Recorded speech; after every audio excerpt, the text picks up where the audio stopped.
Hi friends, কেমন আছো সবাই? দ্য কুকিং উইন্ডো চ্যানেলে তোমাদের স্বাগত জানাই। আজ থেকে প্রায় 1 মাস আগে আমি তোমাদের সঙ্গে শেয়ার করেছিলাম যে আম কি করে সংরক্ষণ করে রাখা যায়। এই যে দেখো, এই আমটা প্রায় 1 মাস আগে আমি এইভাবে বয়ামে ভরে রেখেছিলাম। আজ আমি এই আমটা দিয়েই চাটনি বানাবো। সেই জন্য দেখো, আগে এই ভিনিগার জলে এটা রাখা ছিল, এটাকে আমি বের করে নিলাম। বের করে নিয়ে দেখো, আমগুলো একদম টাটকা হয়ে আছে, যেমন রেখেছিলাম সেই রকমই আছে। এবার এটাকে আমি পরিষ্কার জলে খুব ভালো করে ধুয়ে নেব, তা না হলে এতে একটু ভিনিগারের গন্ধ লাগবে।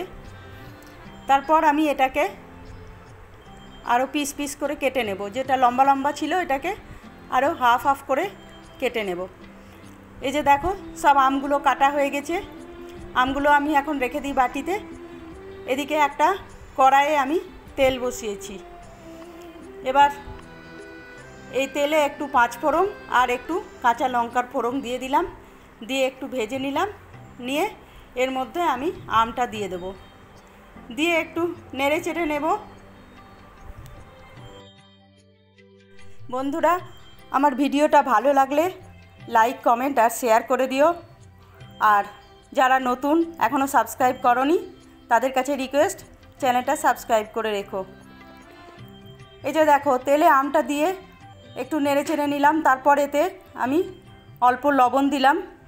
আগেই লবণ দেওয়া ছিল, ওই জন্য খুব বেশি লবণ দিইনি। এবার এতে আমি চিনি দিয়ে দেবো। 1 বাটি মতো চিনি, 1-1.5 বাটির মতো লাগবে। প্রথমে 1 বাটি দিলাম, দিয়ে দেখি যদি কম মনে হয় তো তখন আবার আরেকটু দিয়ে দেবো। এই যে আমি আরও হাফ বাটি দিয়ে দিলাম, কারণ এই আমটা খুব টক, সেই জন্য আমি আরও একটু চিনি দিয়ে দিলাম। দিয়ে এবার এটা ঢাকা দিয়ে রেখে দেবো। এই চিনিটা গলে গেলে পুরো জল বেরিয়ে যাবে। এই যে দেখো, চিনিটা গলে গেছে আর আমটাও আমার সেদ্ধ হয়ে গেছে। এবার এতে একটু আমি পেন খেজুর দিয়ে দিব ওপর থেকে, আর দেব অল্প একটু কাজু আর কিশমিশ দিয়ে। তারপরেও একটু ফুটিয়ে নেব। ফোটার পরে আমি এতে অল্প একটু 5 ফোড়ন ভেজে গুঁড়ো করে রেখেছিলাম, সেইটা হাফ চামচ মতো দিয়ে দেবো। ব্যাস, তাহলেই চাটনি রেডি হয়ে যাবে।